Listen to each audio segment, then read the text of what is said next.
Bom dia para todos de novo. Bom dia, Lama. Bom dia. Bom dia, Lama. Bom dia. Espero que todos estejam bem, se cuidando. Os tempos difíceis que a gente está passando, né? Enquanto aqui no Brasil a tendência parece que está começando a diminuir dessa onda, uma ideia em termos de tendência, a gente ainda tem uma situação muito grave na Índia.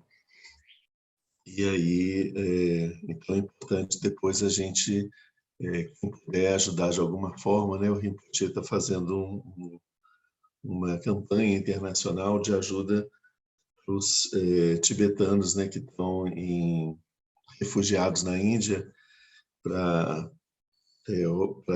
aquisição de comida e de alimentos. Mas isso ele vai estar falando com a gente depois, às 10h30, no encontro que ele vai ter no Facebook.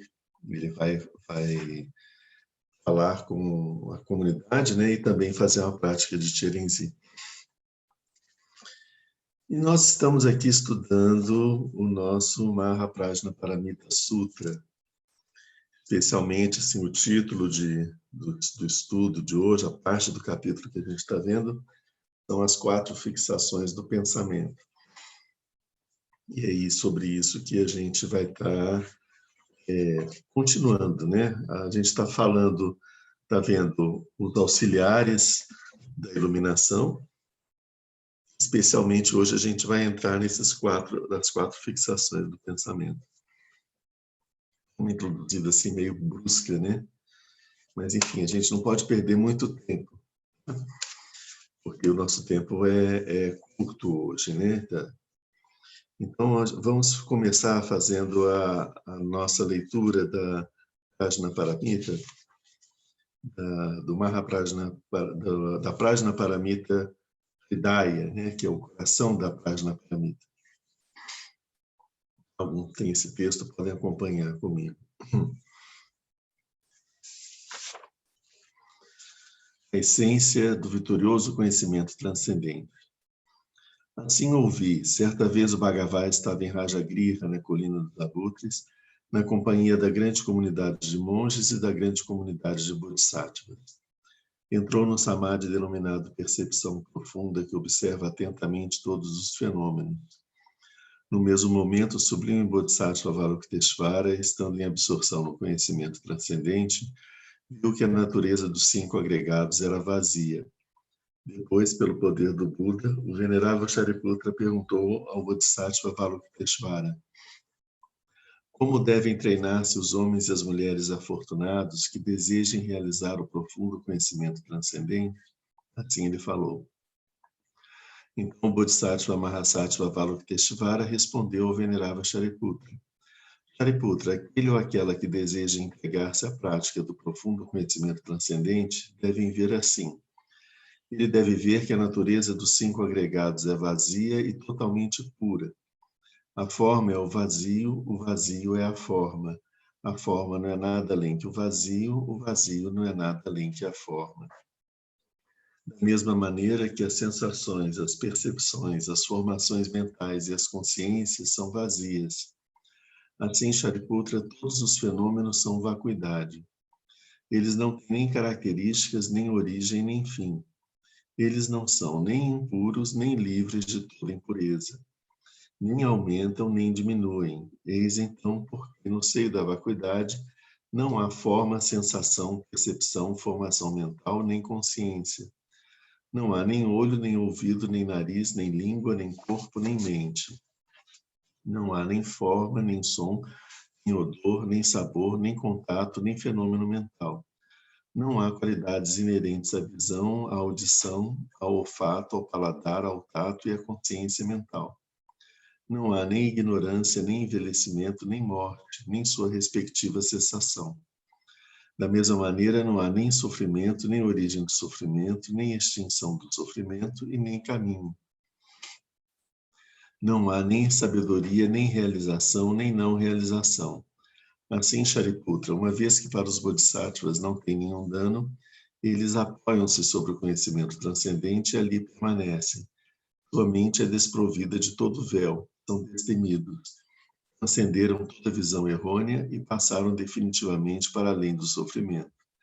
Apoiando-se sobre o conhecimento transcendente, é que todos os Budas do passado, do presente e do futuro atingem a budeidade absoluta, o perfeito e insuperável despertar.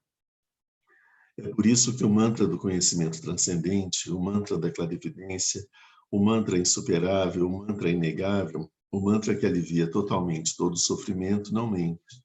Saiba que ele é verdadeiro. Eis aqui o mantra da perfeição transcendente. Om Gate Gate Paragate Parasangate Bodhisoha.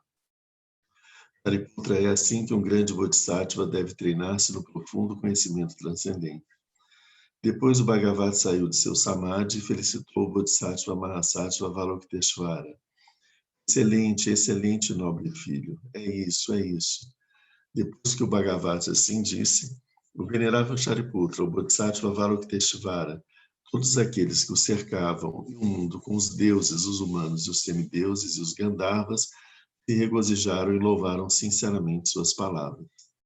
Aqui termina a sublime essência do conhecimento transcendente. Na orientação que Kalon Rinpoche passou para a gente recentemente, essa semana, ele, entre outras coisas, ele fala que, em função do Sagadawa, que é esse momento especial. Vamos falar um pouco sobre o Sagadawa. O Sagadawa é esse mês no calendário tibetano, começa com a lua nova, desse período do mês de maio, do signo de Touro, né? E vai até a lua nova, começa um dia depois da lua nova e vai até a lua nova, a próxima lua nova. No meio do mês, no dia 15 do mês, 14 ou 15, geralmente dia 15, acontece a lua cheia. Então, a lua cheia desse mês de Sagadawa, o mesmo mês de Vesak, ela acontece, ela comemora-se na lua cheia o nascimento, a iluminação e a morte do Buda. É dito que isso teria acontecido na lua cheia desse mês. Como a gente vê, esse calendário é um calendário lunar, ele não tem uma relação com dias que nós estamos acostumados com o nosso calendário solar, né? Então, a gente tem um dia do mês específico, né? Dia 2 do mês, dia 5 do mês, dia 8. Então, são os meses lunares, eles variam, porque o movimento da Lua não coincide exatamente com o movimento do Sol. Um período de anos em que isso, de alguns anos em que volta a coincidir, né? Mas normalmente não coincide. Então, isso que essa data modifica a cada ano, né? Mas é sempre assim, na lua cheia desse mês. Então, durante esse período, esse mês é um mês muito auspicioso, e diz que as ações que a gente comete, que a gente pratica nesse período, os seus resultados kármicos são multiplicados por 1000.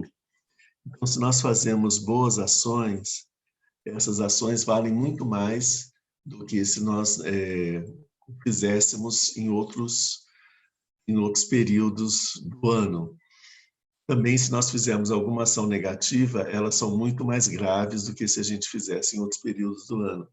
Então, o ideal é que a gente faça mais, durante esse período, a gente se dedique a realizar ações meritórias, para a gente adquirir mais karma positivo ou méritos. E entre as ações meritórias da palavra, uma das ações mais difíceis da gente controlar quando a gente está praticando, se dedicando a praticar a ética, é a ética com a palavra. A gente tem uma ideia falsa, errônea, extremamente perniciosa, de que a palavra não tem importância, né? Então, se você falou, isso são só palavras. No budismo não existe, né? As palavras, elas produzem, as palavras que a gente faz são as ações com as palavras, e as ações com as palavras produzem karma, e o karma produzido pelas ações das palavras não é um karma leve, é um karma grave. As ações cometidas com a mente, praticadas com a mente, elas são ações, as ações mentais, elas produzem um karma, e o karma das ações mentais são os mais graves e perigosos de todos, né?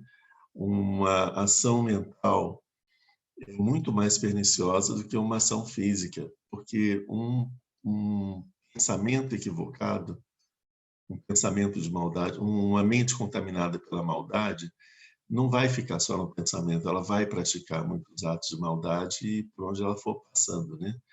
Então, um pensamento de maldade tem consequências muito mais amplas e terríveis do que um ato de roubar ou de tirar a vida de um ser. Às vezes é muito pontual ali, né? Mas o pensamento, ele faz com que esses atos se multipliquem e sejam muitos outros seres, né? Enfim, a gente tem uma relação muito leviana em relação às palavras. As palavras são fontes de karma negativo muito graves, né? As ações negativas da palavra, a mentira, ferir com as palavras injuriosas, que ferem, que machucam os outros, a calúnia, que é uma forma de você destruir a imagem de alguém diante de outras pessoas, separar as pessoas que estavam próximas de alguma forma, destruir a reputação de uma determinada pessoa.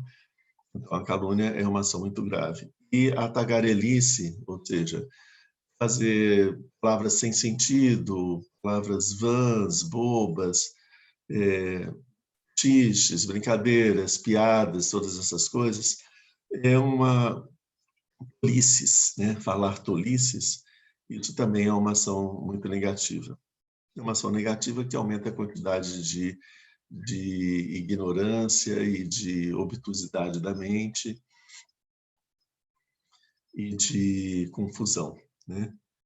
Se a gente for pensar um pouquinho sobre as piadas e as brincadeiras, elas estão muito carregadas de ideias preconceituosas e extremamente injuriosas em relação às pessoas, principalmente em relação às suas deficiências, às suas dificuldades e a características que são consideradas, às vezes, negativas, né? Então, geralmente as piadas são feitas em torno disso, né? Bom, enfim, para a gente combater essas ações, o karma negativo acumulado desde tempos sem começo com as palavras, vamos utilizar as palavras para realizar atos positivos. E um dos atos positivos é falar a verdade. Falar a verdade é um ato positivo com as palavras. Repetir o ensinamento do Buda, que é um ensinamento que nos ajuda a alcançar o despertar, é uma forma de divulgar o ensinamento do Buda. Recitar o ensinamento do Buda é uma forma de utilizar as nossas palavras numa coisa verdadeira, numa coisa extremamente meritória que pode alcançar um amplo resultado e ajudar muitos seres. Então, repetir alguns sutras é uma prática muito útil para a gente, nos ajuda a combater o acúmulo de karma negativo que a gente tem com as palavras. Então, o Rinpoche sugeriu que a gente recitasse as louvações ao Buda, que é uma forma de utilizar a nossa palavra para louvar o Buda e para fazer elogios ao Buda, ou seja, elogiar um objeto sagrado, ou também a recitação da Prajnaparamita, ele citou, né? Quem tem a Prajnaparamita, pode recitar todos os dias ou sempre que for possível, se não for possível todos os dias. Quem não tem, a gente tem no site do KPG, é fácil de baixar e de ter o texto e a gente poder recitar. É esse texto que eu acabei de recitar agora. Bom, nós vínhamos falando sobre esses 37 auxiliares do despertar.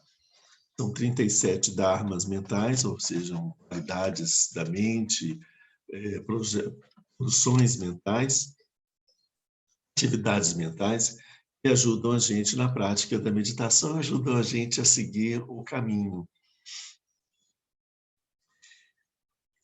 Então, Nagarjuna, fazendo comentários sobre esses auxiliares, ele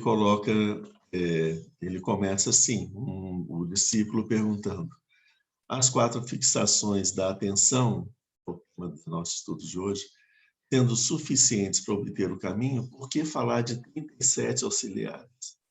Ou seja, se as 4 já são suficientes, por que tem 37? Não é uma redundância? Por que a gente vai estender isso, multiplicar? 37, de repente não pode ser 45, 893, qualquer outro número, você sempre vai poder estar multiplicando, encontrando algum outro fenômeno que pode ajudar em alguma forma. Por que falar de 37 se bastam 4? Ele cita, esse discípulo esperto aqui, ele cita o Majjhima Nikaya, em que o Buda diz o seguinte, esse é o texto que a gente vai trabalhar agora. Há uma única via, ó monges, que conduz à purificação dos seres, a transcender a tristeza e as lamentações, ao desaparecimento da dor e da tristeza, ao acesso à sabedoria e à realização do nirvana. São as 4 fixações da atenção. Bom, aqui então a gente precisamos fazer uma pausa, né? O Buda, ele ensinou as 4 nobres verdades. A primeira nobre verdade sobre a existência do sofrimento. A segunda, que a causa do sofrimento provém da ignorância. O terceiro, que o sofrimento ele não é eterno, ele tem um fim, ele pode terminar. E o quarto é que existe um caminho para o fim do sofrimento, para transcender o sofrimento. A extinção do sofrimento é chamado nirvana, e o estado de sofrimento é chamado samsara. Ou seja, há um caminho para que a gente deixe o samsara e alcance o nirvana. O nirvana não é um paraíso assim, onde você vai seguir uma estrada e chegar lá e chegou nesse paraíso. Não é isso. O nirvana é um estado onde você transcendeu o sofrimento, não existe mais sofrimento. O nirvana pode ser em qualquer lugar. Aliás, o nirvana é considerado um lugar apenas dentro da nossa mente, não externamente a nós, né? Então, o mundo que a gente vive, ele pode ser experimentado como samsara, ou seja, experimentado sofrendo, ou pode ser experimentado como nirvana, ou seja, sem sofrimento nenhum, né? Quando as pessoas falam, eu gosto tanto do samsara, não sei se eu quero deixar o samsara, elas estão falando uma bobagem muito grande, elas não gostam do samsara. O samsara é experimentar o mundo, viver no mundo sofrendo, né, e reclamando. E o nirvana é viver no mundo num estado em que não existe sofrimento, né? Então, é claro que sim, nós queremos o nirvana e não queremos o samsara, né? Ninguém em sã consciência vai querer estar sofrendo inutilmente pelas coisas. Então, o Nagarjuna, então o Buda ele fala, ele há uma única via que conduz à purificação dos seres. Então, esse é um ponto que eu queria parar um pouquinho aqui. Aqui o Buda está dizendo, existe um único caminho. Não existem 2 caminhos, 37, não existem múltiplos caminhos, existe um único caminho. Este caminho vai ser seguido de forma diferente pelos seres, mas o caminho é esse. O que ele quer dizer esse caminho? Ele vai passar por determinadas etapas, vai atravessar determinados estados mentais, né? E essa sequência desse caminho que leva ao despertar, ele é uma sequência única. Todos os caminhos que vão levar a gente ao despertar, necessariamente, vão passar por essa formatação, por assim dizer, por esse caminho, né? Não importa de onde venha a tradição, Não importa se você é católico, se você é muçulmano, se você é hinduísta, se você segue uma tradição africana, xamanista, ou o que seja, né? Ou que você seja budista, se você seguir um caminho que passa por essas etapas, você vai alcançar o despertar. Se você não seguir esse caminho e desviar para um outro, você não alcança o despertar. Então, isso não provém, não é algo que tem a ver com a origem do ensinamento de onde você está seguindo. Isso depende do trajeto que você faz dentro da sua mente, por assim dizer, né? Isso é uma imagem, tá? Então, ele diz, há um único caminho. Por que eu estou dizendo isso? Porque como os seres são diversos, a tendência da gente dizer que o caminho do despertar, existem tantos caminhos para alcançar o despertar quantos seres existem, que cada um vai seguir o seu caminho e vai chegar lá. Sim, cada um vai seguir o seu caminho. Em alguns momentos, o caminho que a gente vai seguir é de acordo com o caminho do despertar, e a gente vai progredir nele. Em alguns momentos, a gente vai desviar dele, então a gente vai ficar dando volta, e não vai progredir no caminho do despertar. Até que um dia a gente retorne para o caminho do despertar e consiga andar mais um pouquinho nele. Então, é claro que cada um tem o seu caminho, mas o caminho que a gente faz, se a gente desvia da estrada principal, a gente desviou e a gente está parado ali, né?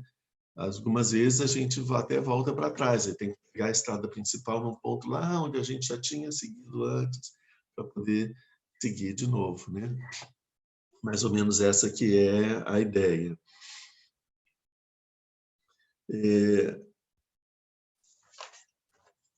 E que há um único caminho que conduz à purificação dos seres, a transcender a tristeza, as lamentações, o desaparecimento da dor e da tristeza, ao acesso à sabedoria e à realização do nirvana, e a realização do estado de extinção do sofrimento. Um único caminho. E ele completa, são as 4 fixações da atenção. Então, as 4 fixações da atenção são necessárias nesse caminho que alcança o despertar. Por isso, a gente tem que estudá-las, né? Então, essa foi a citação do discípulo, e o Nagarjuna comenta: ainda que as 4 fixações da atenção sejam suficientes para obter o caminho, é preciso também ensinar outros dharmas mentais, outras atividades mentais importantes, por exemplo, os 4 esforços corretos e outros dharmas auxiliares. Por quê? Ele diz, os seres eles são muito diferentes, eles têm dificuldades diferentes. Alguns gostam de algumas coisas e eles se desapegam de outras coisas. Outros gostam de outras coisas e também se desapegam de outras coisas. Então, ainda que a verdade seja única e de caráter único, o Dharma do Buda se expressa no interesse dos seres em muitas exposições distintas.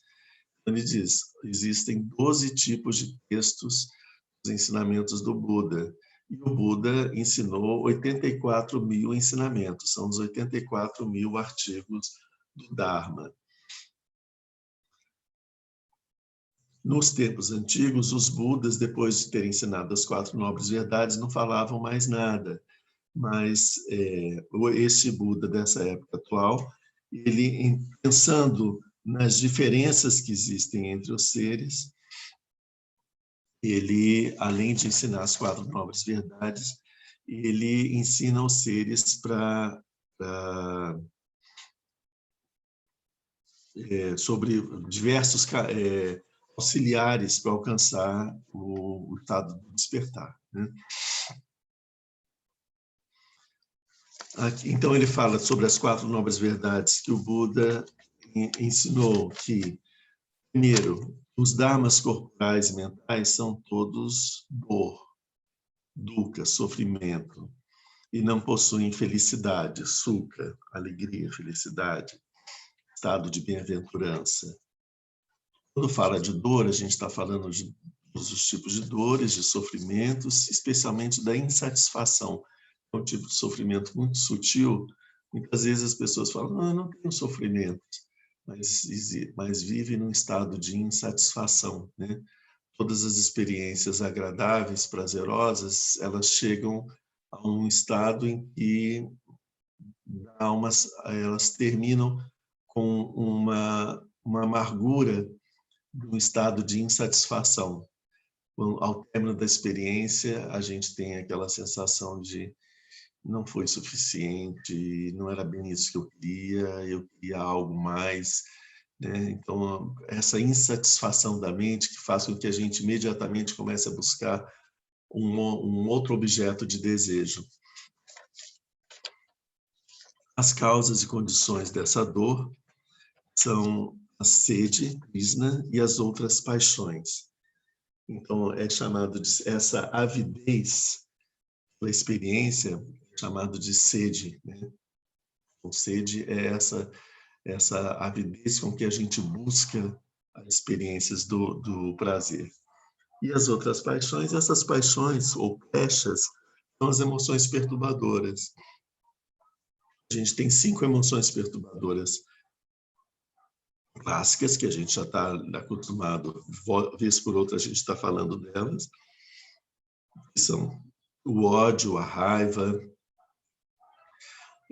a violência, o ódio, a raiva, o desejo, o apego, principalmente a cobiça, a avareza e a avidez, né?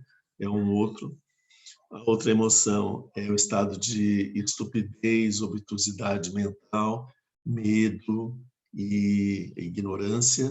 Um outro estado é o orgulho, a vaidade, essa autoimagem extremamente positiva, pura. E um outro estado é o estado de ciúme, de inveja, de beligerância, de competitividade e de disputas, enfim, né? Então, esses 5 estados mentais são chamadas de paixões ou emoções perturbadoras, e principalmente essa avidez são as causas da dor, são as causas desse sofrimento. Então, esses estados, essas emoções perturbadoras, produzem um estado de perturbação da mente que é experimentado com grande sofrimento. Todas elas, mesmo quando você tem a experiência do desejo, que é aquela que a gente considera que é a mais agradável, que a gente tem mais dificuldade de se libertar dela, a experiência do desejo, ela sempre vem com aquilo que a gente deseja, como não existe, é uma fantasia que a gente faz sobre a realidade, né?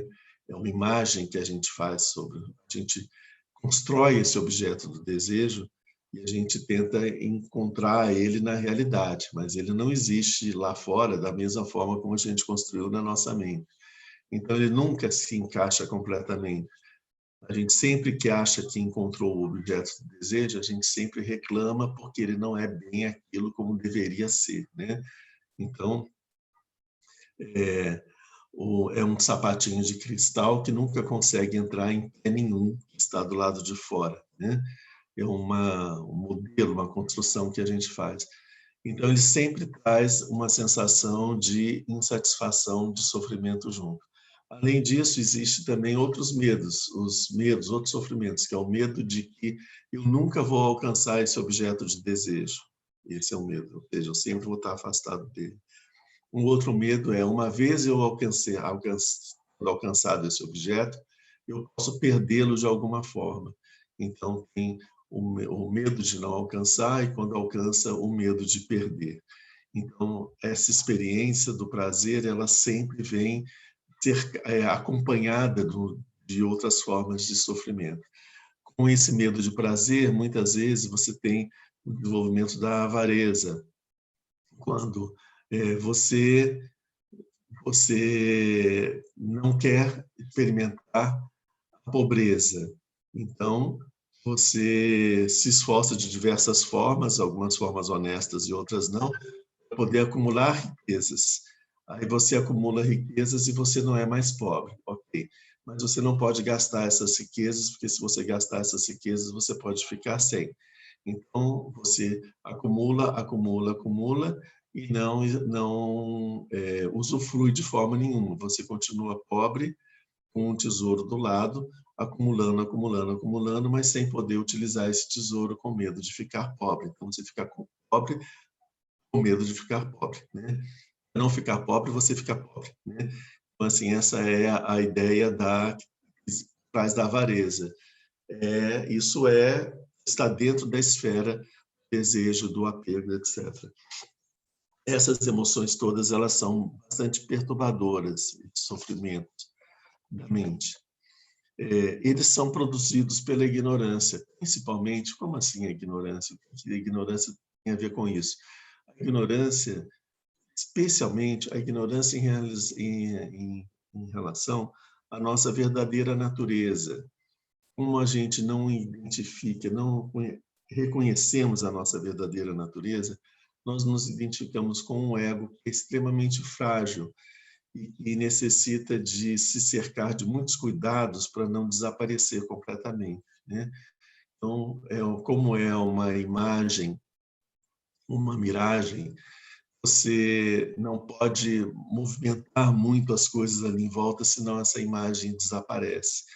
Então, o ego ele precisa de um estado, de uma certa, de se cercar de uma série de elementos que o mantenham, né? Que ele seja bem alimentado, que ele tenha boa saúde, que ele tenha boas relações, que todas as coisas negativas estejam distantes. Então, o ego, para poder continuar sobrevivendo, ele precisa desenvolver muito apego e aversão. Apego às coisas que são nutritivas para ele e aversão a todas as coisas que o ameacem, né? Então, em função disso, ele produz essas 5 emoções perturbadoras. A emoção da aversão, basicamente, é o ódio, a raiva. Do apego, é a cobiça, o desejo, o apego. A ignorância é o medo, a obtusidade mental. E tem as emoções mistas. Você tem o orgulho e a vaidade e o ciúme e a inveja, né? O ciúme e a inveja, são emoções em que você tem um misto dessas 3 emoções básicas de ignorância, aversão e apego. Bom, ok. Então, a destruição do sofrimento, ela vai passar por um caminho que a gente vai eliminar essas emoções perturbadoras, deixar de produzir essas emoções perturbadoras, principalmente destruindo os 3 venenos que produzem essas emoções perturbadoras. Esses venenos são apego, aversão e ignorância. É o núcleo que produz essas emoções perturbadoras, né? A gente vai conseguir isso através de um caminho, que é o caminho que leva para o Nirvana. Existem seres que, devido às suas preocupações, distrações e equívocos, se apegam ao corpo, tem um apego muito grande ao corpo, às sensações, ao pensamento ou aos fenômenos, e se engajam numa má conduta em função desse apego. Então, para esses humanos, o Buda ensinou as 4 fixações da atenção, que é a fixação da atenção no corpo, a fixação da atenção nas sensações, a fixação da atenção no pensamento e a fixação da atenção nos dharmas, nos fenômenos. Então, a gente está vendo que esse ensinamento é um ensinamento que o Buda dá em função de que isso a gente tem que estar atento para a gente não se perder no caminho. Especialmente como a gente vai falar sobre a fixação da atenção no corpo, existem seres que, devido às suas preocupações, distrações e equívocos, se apegam ao corpo. Então, esse apego que a gente tem em relação ao nosso corpo é ele que vai ser contrabalançado pela prática da fixação da atenção no corpo. Ok. Igualmente, para outros dharmas, existem outros auxiliares do caminho. Cada um deles é ensinado para uma categoria de seres.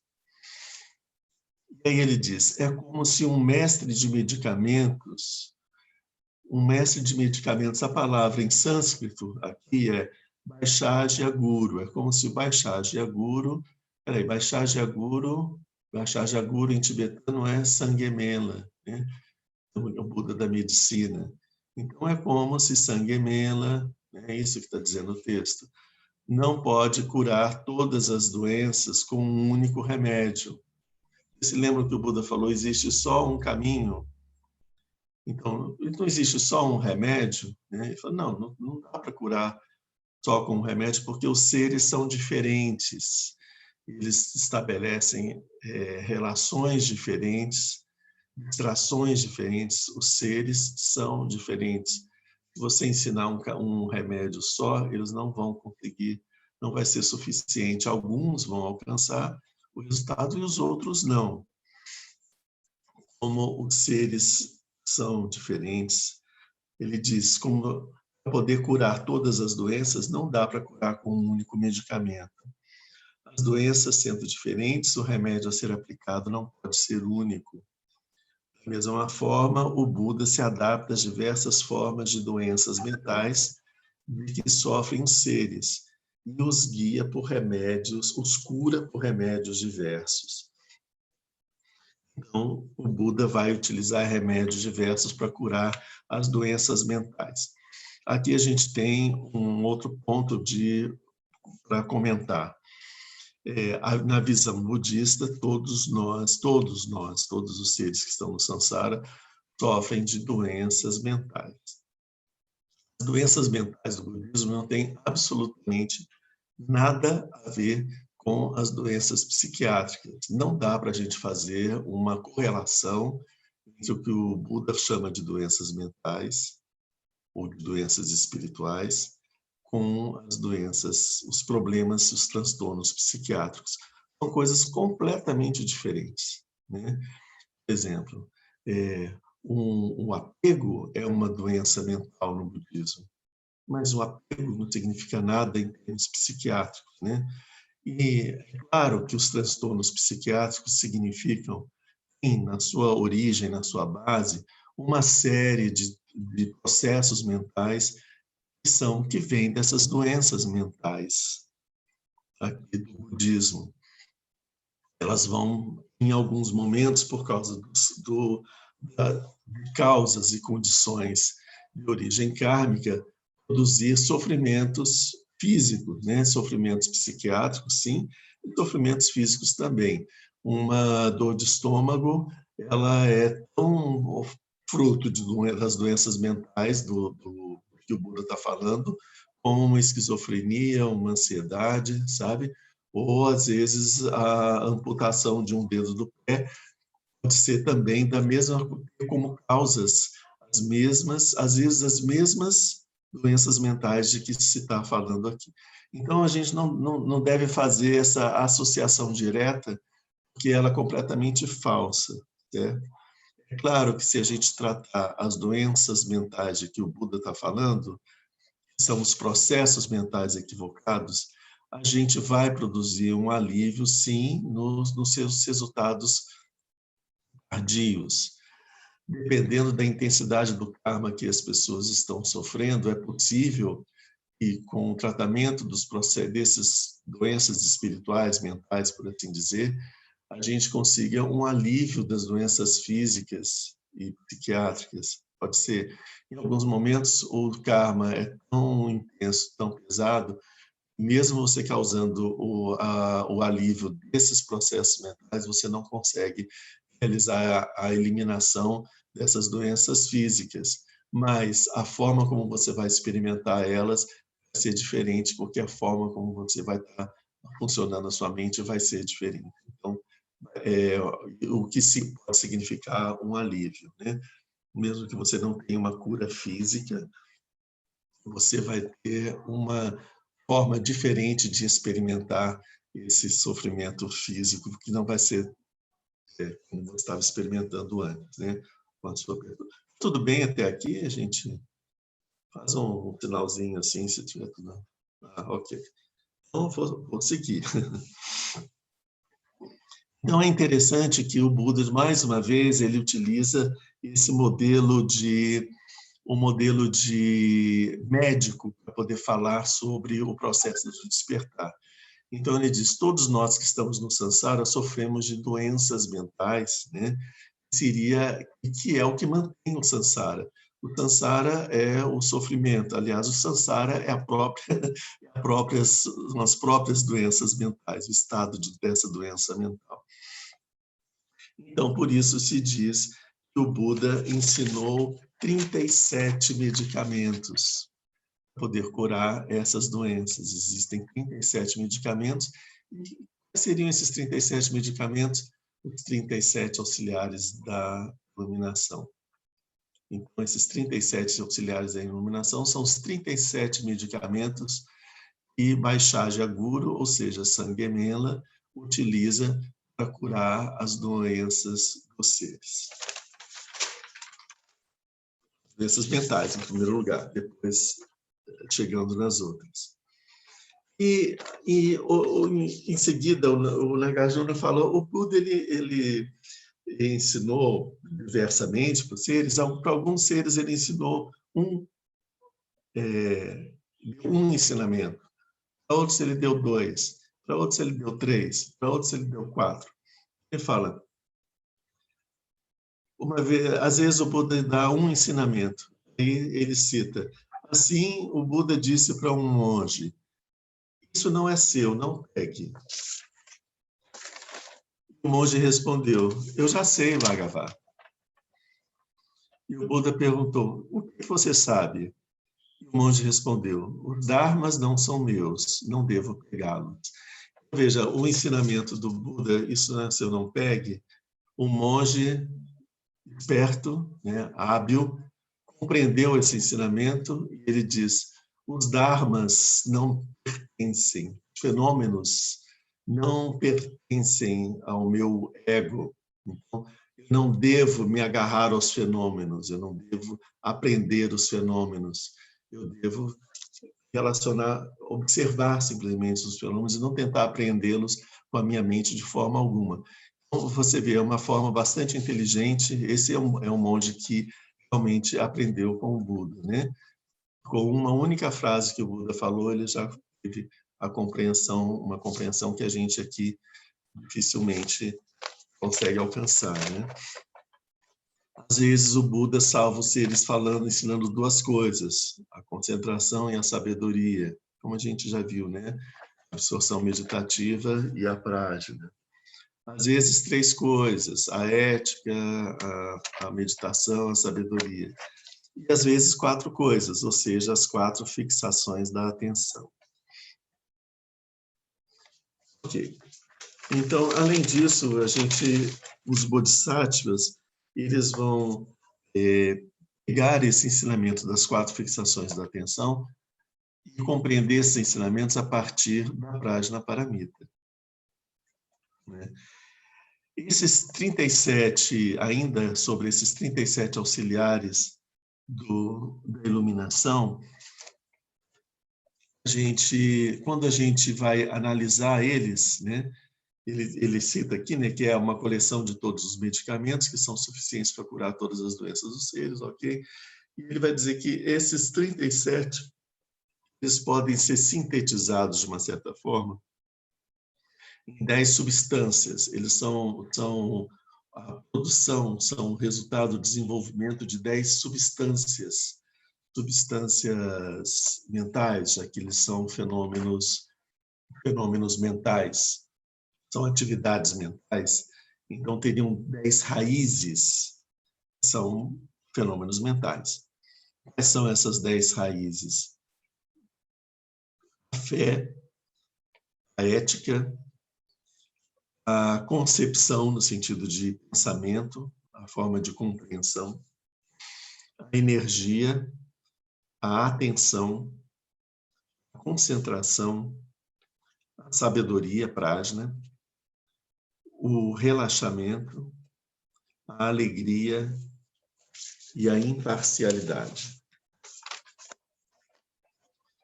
A fé, ela vai aparecer em 2 dos auxiliares da iluminação: a faculdade da fé e a força da fé. A ética vai aparecer com a palavra correta, a ação correta e o meio de vida correto. Esses 3 elementos aqui são 3 ramos do caminho óctuplo, que é uma parte desses 37 auxiliares da iluminação, uma parte deles, a 7ª classificação, uma parte deles são esses 8 ramos do caminho óctuplo. Eu estou poupando vocês de tentar fazer uma citação de uma série de coisas, tentando pegar mais, para não ficar uma coisa muito teórica, né? Tentando de que não fique uma coisa muito teórica. Mas vamos adiante. A concepção ou pensamento, ele constitui o pensamento correto, que é um dos 8 elementos do caminho óctuplo também. Vocês lembram do caminho óctuplo? A visão correta, o pensamento correto, a palavra correta, a ação correta, o meio de vida correto, o esforço correto, a concentração correta e a atenção correta. Esses 8 elementos são o caminho que conduz ao nirvana. É um caminho que tem que ser seguido com esses 8 ao mesmo tempo, né? Então, a concepção aqui, ele está falando, é o pensamento correto. Okay? A energia, ela tem os 4 esforços corretos, que é são 4 auxiliares, né? A faculdade da energia, a força da energia, o membro da iluminação, chamado energia, e o membro do caminho, chamado esforço correto. Okay? A atenção constitui a faculdade da atenção, a força da atenção, o membro da iluminação, chamado atenção, e o membro do caminho, chamado atenção correta. A concentração constitui 4 fundamentos do poder mágico, que é um outro ponto que a gente vai estar vendo mais adiante. A faculdade da concentração, a força da concentração, o membro da eliminação, chamado concentração, e o membro do caminho, chamado concentração correta. Aqui, o que a gente está vendo quando... Aqui, ó, deu 5 coisas diferentes. Essas 5 coisas diferentes são 5 aspectos da concentração. Tem uma sutileza de diferença entre eles e que eles vão ser utilizados em momentos diferentes do caminho, em que você vai utilizar de uma forma, em outros momentos você vai utilizar uma outra característica da concentração, entende?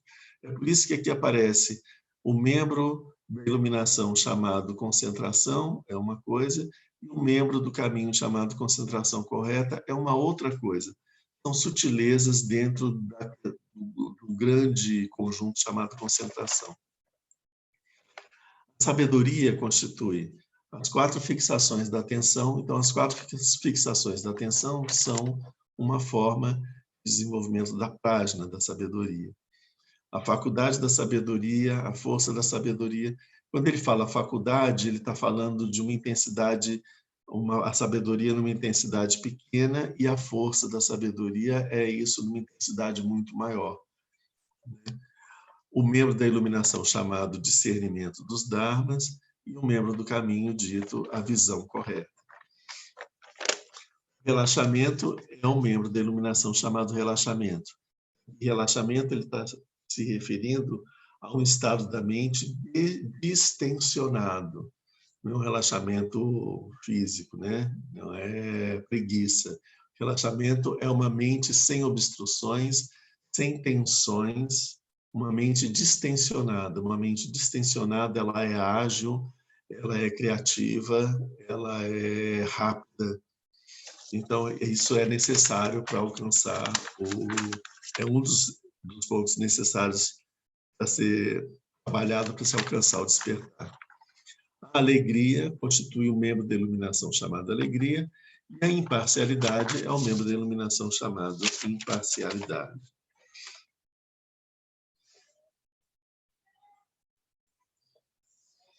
Aí ele vai falar sobre a classificação desses auxiliares, e a gente, eu vou pular isso, porque não tem...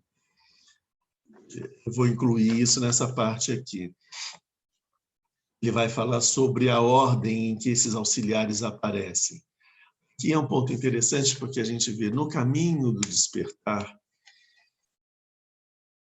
esse é um ponto que a gente precisa parar um pouco para ver.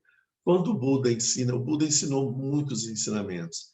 Cada um é específico para um momento, para um estado mental, alguma coisa que a gente tem que estar atento para isso. Por exemplo, aquelas pessoas que acreditam na eternidade do ego, que acham que o ego não vai desaparecer nunca, o eu não acaba nunca, o Buda ensina que não se pode dizer que o ego exista, que ele seja permanente, não pode dizer isso.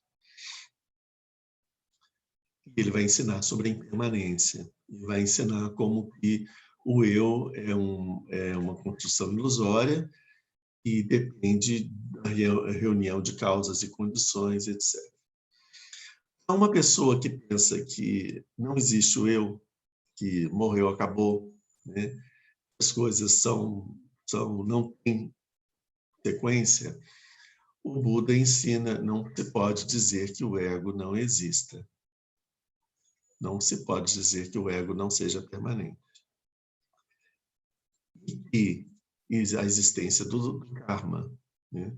As ações que não tiveram não se completaram com o seu retorno, as ações que foram colocadas em movimento e não terminaram o seu processo, elas necessariamente precisam continuar a amadurecer e dar os seus frutos. Então, é inexorável que aconteça uma nova existência depois que terminou essa existência aqui, que você vai ter um contínuo mental cheio de frutos e de processos a amadurecer e que vão necessariamente produzir uma nova existência. Então, esse é o ensinamento que o Buda diz que ele está dizendo, então, que existe uma continuidade, né? Então, por um lado, ele está dizendo que as coisas são impermanentes, e por outro, ele está dizendo que as coisas não são impermanentes. O ensinamento dele é contraditório? Não. Quem é contraditório somos nós. Nossa mente, ela vê as coisas de uma forma muito dualista. Então, quando o Buda vai nos ensinar sobre... Ele entra dentro do nosso dualismo para poder quebrar o nosso dualismo. Então, ele diz, você não pode dizer que é permanente. E depois ele diz, você não pode dizer que é impermanente. Por quê? Porque as coisas não são nem permanentes, nem impermanentes, e nem muito antes, pelo contrário, né? Então, não é... Essa classificação dualista, ela é conceitual e está relacionada com o funcionamento da mente muito pobre, funcionamento da mente muito cartesiano, e que as coisas sim, sim, não, não, como se as coisas fossem assim, né?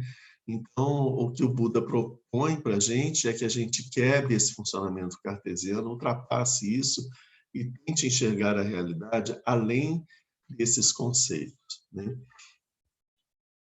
Então, por isso a gente tem que ver em que momento do caminho uma coisa é útil e em que momento não é útil mais. A concentração, por exemplo, no processo da meditação, no início da meditação, ela é extremamente necessária para poder fixar a nossa atenção, né? Mas, a partir de um determinado momento, manter a concentração se torna uma distração. E é como se a gente ficasse olhando para o dedo o tempo todo, e aí a gente nunca enxerga a lua para onde o dedo está apontando, né? Então, por um lado, enquanto é útil, a gente olhar para o dedo, a gente deve olhar para o dedo até o momento que a gente compreenda a direção que o dedo está apontando, e aí é importante que a gente abandone o dedo e siga essa direção, a gente vê para onde ele está apontando. Então, existem momentos do caminho em que a gente deve fazer um esforço, existem momentos que a gente não deve fazer esforço nenhum, existem momentos que a gente deve despertar a nossa mente, estimular a nossa mente, existem momentos que a gente tem que pacificar a nossa mente. Nós estamos meditando, pegando o exemplo da meditação, a nossa mente está entorpecida e tendendo para o sono, uma prática de meditação que cause pacificação da mente vai fazer com que a gente adormeça mais rápido e saia do estado de meditação. Não deve fazer isso. Nós precisamos, nesse momento, introduzir um medicamento que estimule a nossa mente, faça com que a nossa mente se torne mais desperta, mais ativa. Se a gente está com a mente muito agitada, com muitos pensamentos, com muita atividade, utilizar um medicamento que estimule, medicamento que eu estou dizendo é processo mental, não é substância, uma técnica mental. Utilizar uma técnica mental que estimule mais ainda a mente, só vai fazer com que a gente fique mais distraído ainda. Então, é absolutamente inútil. Isso para a gente ver que os remédios têm que ser aplicados de acordo com o processo, o momento que a gente está, a pessoa, o momento, o estado que está acontecendo, do que está acontecendo naquele momento. Isso aqui, e aí ele coloca, então, ele coloca uma ordem, ele diz que ao longo do caminho, alguns processos são mais utilizados no começo do caminho, outros no final do caminho. Então, ele diz aqui, assim, quando o yogi vem aos pés do mestre e ouve dele o ensinamento relativo ao caminho, ele utiliza de início sua memória para reter esse ensinamento. Esse momento é chamado fixação da atenção. Então, aqui estão as 4 fixações da atenção. Vamos ver o que tem aqui nessa frase. Assim, quando o yogi, ok. Quando o yogi, né? Então, a gente está vendo que não se está falando de seres ordinários. Quando ele chama aqui um yogi, o yogi não é um Buda. Qual é a diferença do yogi para um ser ordinário, talvez como nós, né? Aqui o yogi é aquele ser ordinário que percebeu que precisa se libertar do samsara e que partiu em busca de aprender como sair do samsara, chegou até os pés do mestre, foi até o professor, o mestre, ouviu dele um ensinamento, certo? Relativo ao caminho. Então, ele procurou o ensinamento, ouviu o ensinamento do caminho, relativo ao caminho. Então, ele utiliza de início a sua memória para reter esse ensinamento. Ele precisa gravar esse ensinamento. Não pode ficar perguntando para o mestre, pode repetir, por favor? Esqueci, o que é que você tinha falado ali? Então, e aí agora o que é que vem mesmo? Não dá para você ficar com o seu colado no mestre, perturbando ele o tempo inteiro, né? Você tem que receber o ensinamento, gravar o ensinamento, para que você possa repetir para você mesmo, enquanto você estiver praticando. E quando você estiver praticando, você vai estar praticando sozinho, né? Então, ele utiliza a sua memória para reter esse ensinamento, né? Esse momento é chamado fixação da atenção.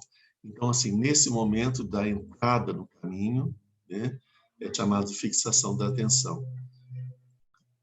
Em que momento que nós estamos? Nós estamos nesse momento? Sim, acho que alguns de nós estamos nesse momento, outros ainda não, né? Mas estamos caminhando para isso, né? Mas é importante a gente ver que não dá para eu entrar no caminho se enquanto eu não considerar que o samsara é algo que deve ser rapidamente abandonado, que ele só é uma fonte de dor e de sofrimento para mim, eu não vou procurar um meio de sair dele, não vou entrar no caminho. Então, eu posso fazer conceitos mentais sobre o budismo e sobre... E aqui entram assim, caminhões e caminhões de fantasias que nós temos na nossa tradição ocidental a respeito do budismo, né? A respeito de bênçãos e de milagres e coisas maravilhosas e sensações, etc., né? E de sensações agradáveis da meditação. Existe uma quantidade imensa de fantasias, né? Que a gente acha que é o budismo e não é absolutamente nada disso. São só fantasias, loucuras, né? A gente contamina, se projeta no budismo um monte de loucuras da nossa mente, né?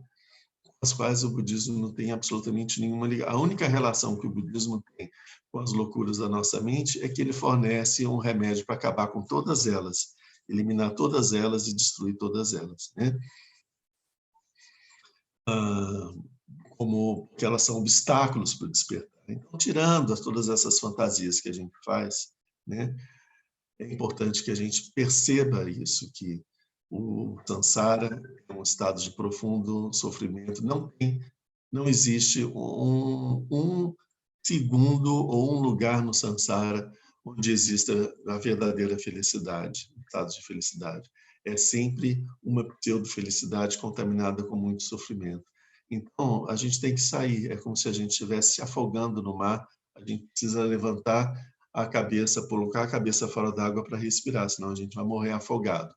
Então, se a gente tiver essa compreensão de que nós estamos nos afogando no samsara, então essa ânsia de subir à tona para poder respirar deve ser a ânsia que faz com que a gente entre no caminho para sair do samsara. Então, sim, a gente entrou no caminho, então nós somos esse yogi que está falando aqui. Aí a gente vai ouvir o ensinamento, a gente não vai ouvir levianamente o ensinamento, a gente vai beber esse ensinamento. Ou, como diz o patrão Rinpoche, a gente vai ouvir o ensinamento ajoelhado de mãos postas e com lágrimas nos olhos, né? É assim que a gente deve ouvir o ensinamento do Buda, né? Porque a gente sabe o que esse ensinamento representa. Ele representa a cura da nossa dor mais profunda. Então, a gente vai ouvir com a nossa atenção para registrar todos os detalhes, para não perder nada. É um medicamento que a gente vai ter que aplicar, né? Esse momento é chamado fixação da atenção. Veja bem, a fixação do quê, gente? Da atenção. A gente tem que... São técnicas que vão estar ajudando a gente a conseguir fixar, focar a nossa atenção. Então, a gente precisa... Vamos chegar lá, né, na frente. Bom, quando o yogi reteve esse ensinamento, seguiu esse ensinamento praticando, o yogi que busca o fruto, pratica energicamente. Quando ele recebeu o ensinamento, ele vai e pratica energicamente. Então, esse momento é chamado de esforço correto. São os 4 esforços corretos. São os 4 dharmas seguintes que a gente vai estudar, do esforço. É o esforço que a gente vai utilizar na prática. Em seguida, esse gasto de energia, o teu pensamento está distraído.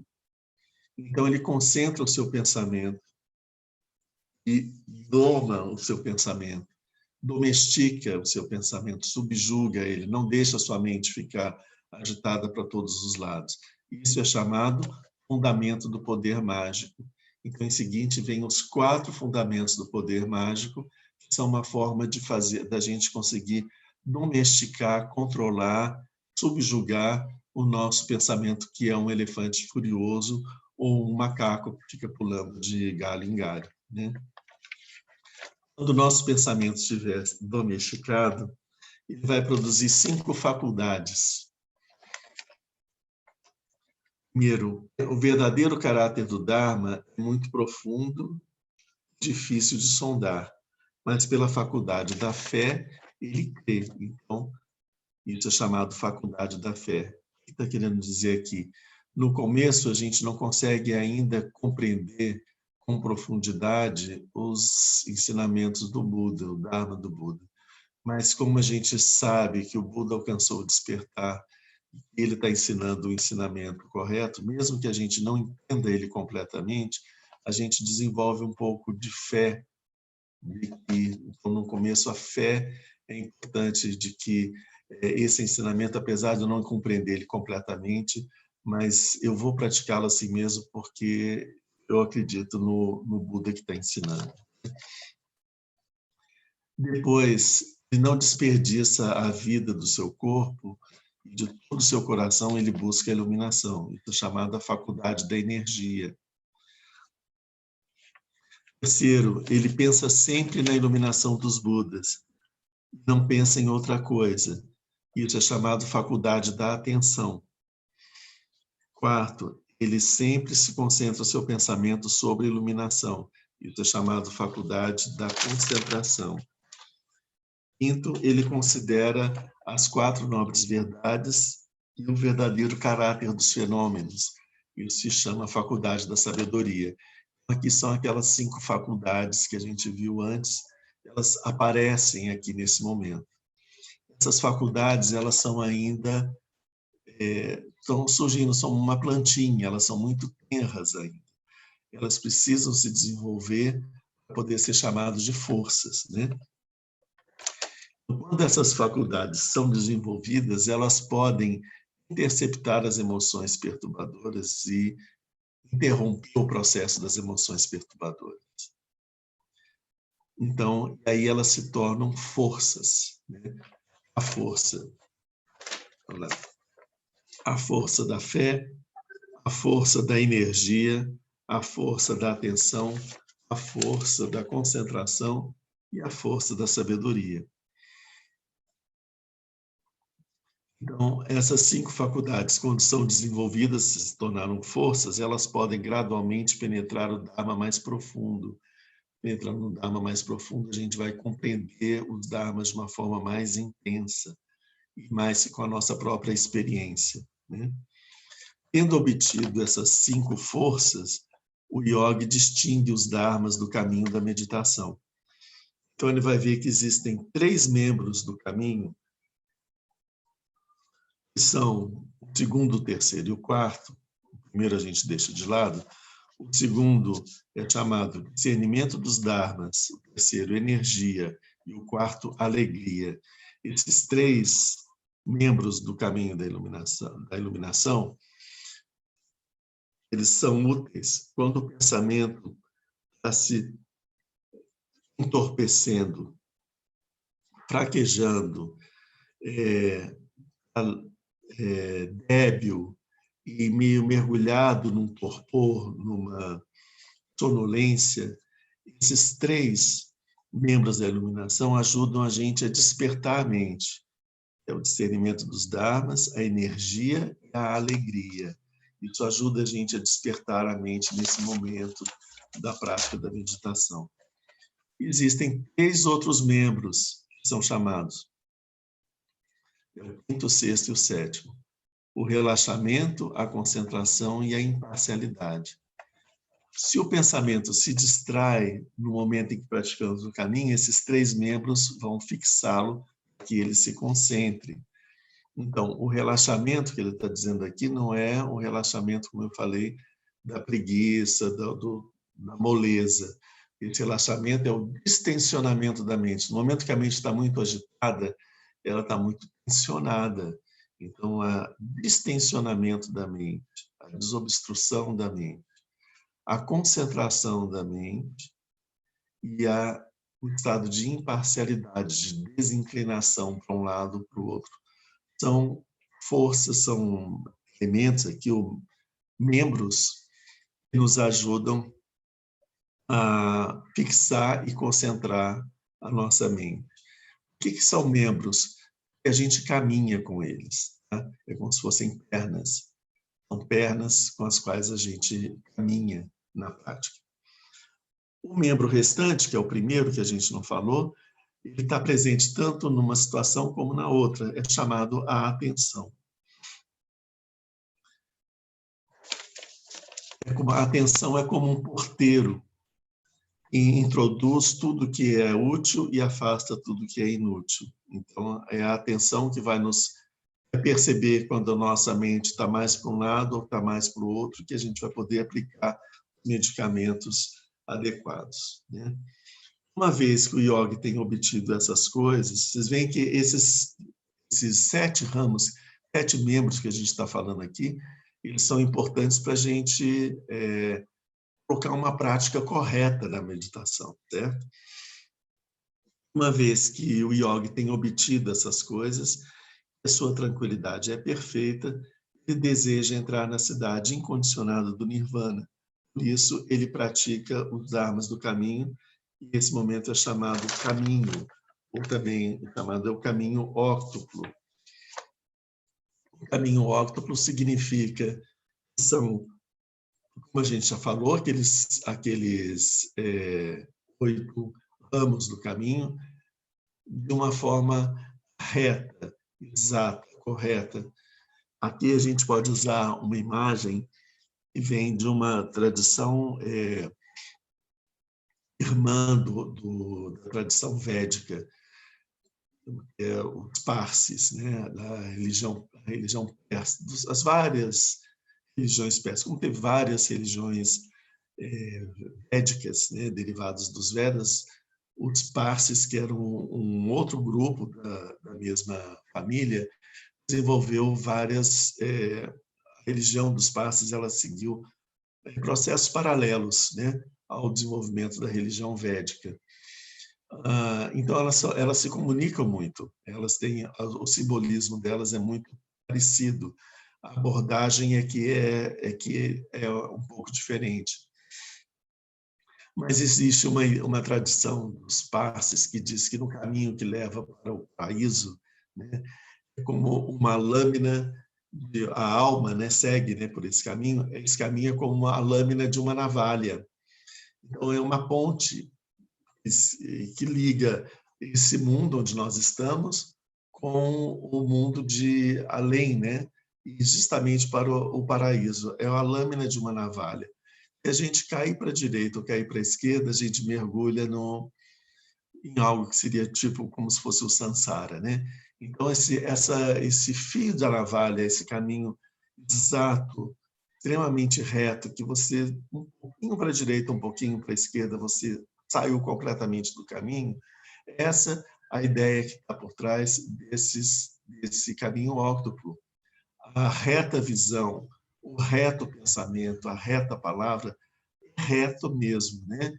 Uma palavra um pouquinho para a direita, um pouquinho para a esquerda, está completamente errada.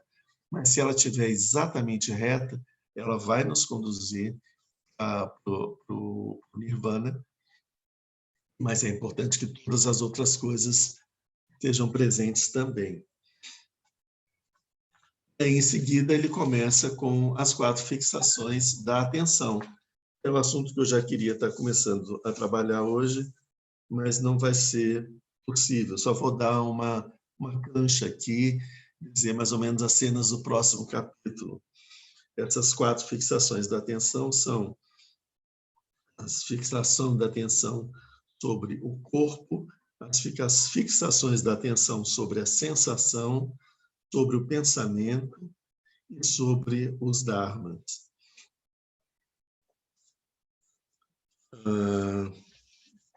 Enfim, então isso já vai ser o assunto para a gente estar trabalhando. Eu prefiro que a gente vá trabalhando com calma para a gente poder aprender completamente todos os sentidos que estão atrás ali do texto, né?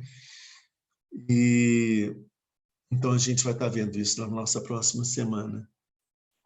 Deixa eu ver aqui se tem já alguma pergunta. Os que entraram agora, bom dia, bom dia. Teve, mas o senhor respondeu, Lana. Hã? Teve uma pergunta, mas o senhor respondeu. As 4 fixações mentais, né? Bom. Aqui, assim, a gente tem que entender que essa primeira que a gente vai começar a trabalhar logo na próxima semana, sobre o corpo, ela tem relação com a fixação, o apego que a gente tem, desesperado que a gente tem em relação ao corpo. E isso está por trás do nosso pavor da morte, que é o fim do corpo, né? A gente não consegue, a gente tem uma desconfiança sobre se nós continuaremos a existir de alguma forma quando o corpo acabar, né? Isso faz com que a gente tenha um apego muito desesperado em relação ao nosso corpo. E isso impede a gente de seguir no caminho, né? Porque a gente não consegue enxergar os fenômenos como eles são, a gente tem uma visão equivocada sobre o nosso próprio corpo.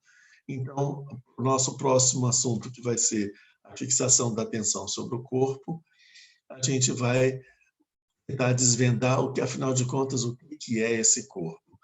E não tem coisas muito agradáveis dentro desse corpo, quando a gente começa a mexer lá dentro para ver o que a gente vai encontrar, né? Isso é completamente diferente do ensinamento que vocês já conhecem, que é a preciosa existência humana. A preciosa existência humana não é a preciosa existência do corpo humano. A preciosa existência humana é a preciosa existência humana. A existência humana é muito mais do que um corpo, né? Então, o que a gente vai falar, a fixação da atenção sobre o corpo, a gente está vendo sobre um aspecto da existência, que é o corpo, ok? A gente vai ver isso já no nosso próximo domingo. Às 10h30 agora, o Carlos Rinpoche vai começar um ensinamento, ele vai dar perguntas e respostas, e em seguida ele vai continuar com a prática de Chirenzi. A gente consegue acesso a isso no Facebook do Carlos Rinpoche. E qualquer dificuldade, eu tenho a impressão que a Lívia vai poder estar disponibilizando para as pessoas que tiverem uma dificuldade, como que elas devem fazer para acessar a página do Rinpoche. A gente coloca lá na lista de transmissão, Lama, pode deixar. Ok. Então, uma boa semana para todos. Vamos fazer a nossa dedicatória, pensando no sofrimento das pessoas nesse momento, especialmente a situação de intenso sofrimento na Índia,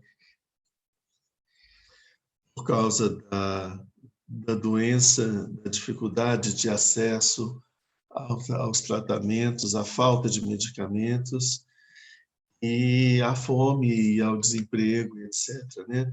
A gente vê a situação que a gente está vivendo aqui no Brasil. A Índia tem 6 vezes mais pessoas, tem muito mais pessoas, e o nível de pobreza é muito maior, né? Então, é da ordem de centenas de milhões, né? Então, não é uma coisa, é muito mais do que a gente possa imaginar. Então, pensando no sofrimento desses seres, vamos dedicar os méritos para todos os seres que estão sofrendo nesse momento. Graças a essa virtude, tendo realizado rapidamente o Mahamudra, possa eu conduzir a esse estado todos os seres, sem exceção. A graça do Buda que obteve os 3 corpos, pela graça da imutável verdade do Dharma em si, e pela graça da infalível inspiração da Sangha, possa essa súplica de dedicatória realizar-se tal como ela é.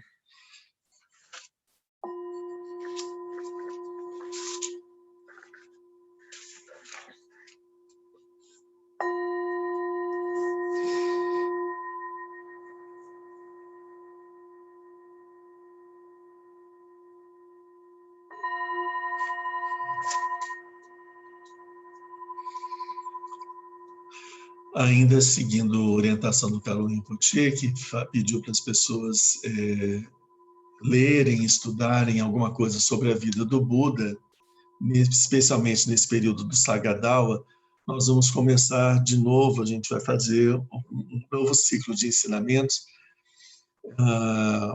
a pedido da Sangha de São Paulo, vão ser alguns encontros nos sábados, em que a gente vai estar falando sobre a vida do Buda. Vou fazer de uma forma um pouco mais sintética do que os ensinamentos que já tem no site do KPG. Começar no nosso próximo sábado de manhã, de 9 até às 11 da manhã. À tarde vai ter a Sangha também de São Paulo, pediu o ensinamento do Lama Wangdu sobre os 4 dharmas de Gampopa. No outro sábado, então, a gente vai fazer de manhã e à tarde com a vida do Buda.